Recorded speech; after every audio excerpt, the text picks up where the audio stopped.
નમસ્કાર દર્શક મિત્રો, તલોક સત્તા શોમાં આપનું સ્વાગત છે।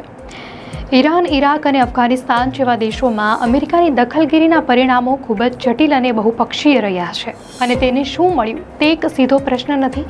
આ દખલગીરીના ફાયદા અને ગેરફાયદા બંને જોવા મળ્યા છે। આ વર્ષે મે મહિનામાં જ્યારે અમેરિકાના રાષ્ટ્રપતિ ડોનાલ્ડ ટ્રમ્પે દેશના ભૂતપૂર્વ રાષ્ટ્રપતિઓની દખલગીરી કરવાની નીતિઓની આકરી ટીકા કરી હતી, ત્યારે તેની સમગ્ર વિશ્વમાં વ્યાપક ચર્ચા થઈ હતી। તેમણે 2003માં ઇરાક પરના વિવાદાસ્પદ યુએસ હુમલાનો ઉલ્લેખ કરતા કહ્યું હતું કે છેવટે કહેવાતા રાષ્ટ્ર નિર્માતાઓએ દેશને બનાવ્યો તેના કરતાં વધુ નાશ કર્યો। તેમણે કહ્યું, હસ્તક્ષેપ કરનારાઓએ એ જટિલ સમાજોમાં દખલ કરી જેના વિશે તેમને કોઈ સમજ નહોતી। જો કે આ નિવેદનના એક મહિના બાદ અમેરિકાએ ઈરાનના 3 પરમાણુ સ્થળો પર હુમલો કર્યો। આ રીતે અમેરિકા ઈરાન અને ઇઝરાયલ વચ્ચેના યુદ્ધનો ભાગ બની ગયું। હુમલા બાદ ટ્રમ્પે કહ્યું, અમારું લક્ષ્ય ઈરાનની યુરેનિયમ સંવર્ધન કરવાની ક્ષમતાનો નાશ કરવાનો અને આતંકવાદને ટેકો આપતા વિશ્વના સૌથી મોટા દેશ દ્વારા ઊભા થયેલા પરમાણુ ખતરાને અટકાવવાનો હતો। પરંતુ ઇતિહાસ બતાવે છે કે જ્યારે પણ પશ્ચિમી દેશોએ વિદેશમાં સમસ્યાઓ ઉકેલવા માટે હસ્તક્ષેપ કર્યો છે ત્યારે ઘણીવાર ધાર્યા પ્રમાણેની યોજના પાર નથી પડી। 1953માં ઈરાનમાં જે બન્યું તે ઇતિહાસમાં એક અત્યંત મહત્વપૂર્ણ અને વિવાદાસ્પદ ઘટના છે, જેના પડઘા આજે પણ યુએસ ઈરાન સંબંધોમાં જોવા મળે છે। 19 ઓગસ્ટ 1953ના રોજ લોકતાંત્રિક રીતે ચૂંટાયેલા વડાપ્રધાન મોહમ્મદ મોસાદેકને એક સૈન્ય બળવા દ્વારા સત્તા પરથી હટાવવામાં આવ્યા હતા।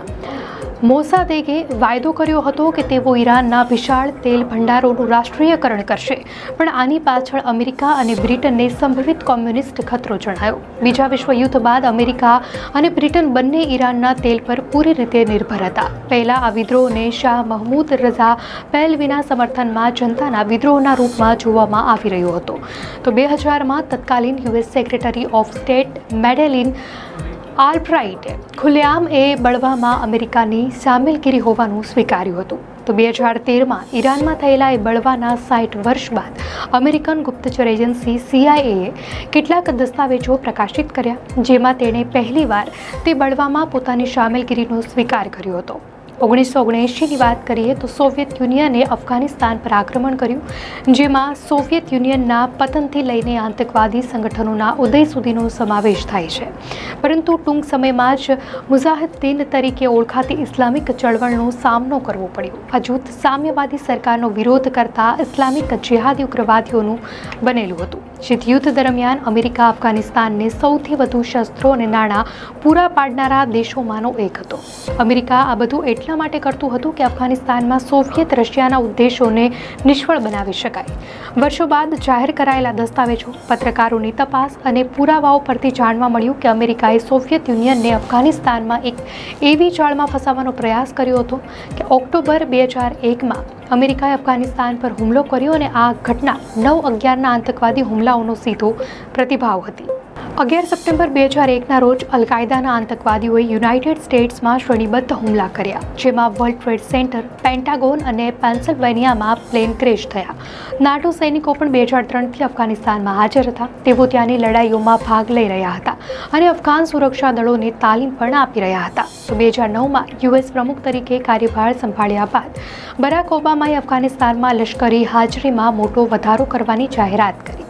આ નિર્ણય પાછળ ઘણા જટિલ કારણો અને ઉદ્દેશો હતા। 2001 બાદ 2014 સૌથી લોહિયાળ વર્ષ સાબિત થયું। નાટોએ ત્યાં પોતાનું મિશન સમાપ્ત કર્યું અને સુરક્ષાની જવાબદારી અફઘાન સેનાને સોંપી, જે બાદ તાલિબાને વધુ વિસ્તારો કબજે કર્યા।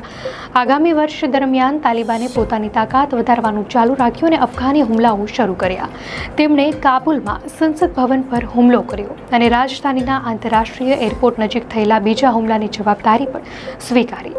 આખરે એપ્રિલ 2021માં બાઇડન વહીવટીતંત્રે અમેરિકાના નેતૃત્વ હેઠળના આક્રમણના બરાબર 20 વર્ષ બાદ અફઘાનિસ્તાનમાંથી અમેરિકન સૈનિકો પાછા બોલાવવાની મંજૂરી આપી। ઓગસ્ટ 1990માં તત્કાલીન ઇરાકી રાષ્ટ્રપતિ સદ્દામ હુસૈનના નેતૃત્વ હેઠળના ઇરાકી દળોએ સરહદ પાર કરીને કુવૈત પર આક્રમણ કર્યું, જેમાં સેંકડો લોકોની હત્યા કરી દેવાઈ। કુવૈત સરકારને સાઉદી અરેબિયામાં દેશ નિકાલ કરવાની ફરજ પડી હતી।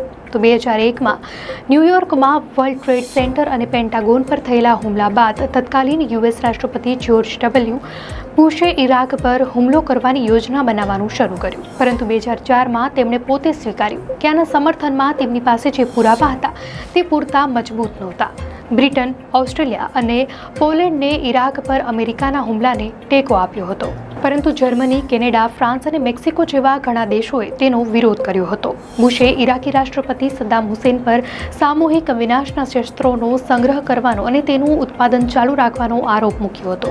5 ફેબ્રુઆરી 2003ના રોજ તત્કાલીન US secretary of state Colin પોવેલે સંયુક્ત રાષ્ટ્ર સુરક્ષા પરિષદ સમક્ષ એક મહત્વપૂર્ણ અને ઐતિહાસિક પ્રસ્તુતિ આપી હતી. આ પ્રસ્તુતિનો મુખ્ય ઉદ્દેશ્ય ઇરાક પર સામૂહિક વિનાશના શસ્ત્રો હોવાના અને આતંકવાદી સંગઠનો સાથે સંબંધો હોવાના પુરાવા રજૂ કરીને ઇરાક સામે લશ્કરી કાર્યવાહીને યોગ્ય ઠેરવવાનો હતો. દર્શક મિત્રો, આ માહિતી આપને કેવી લાગી? આપની પ્રતિક્રિયા ચોક્કસથી અમને કોમેન્ટમાં જણાવશો.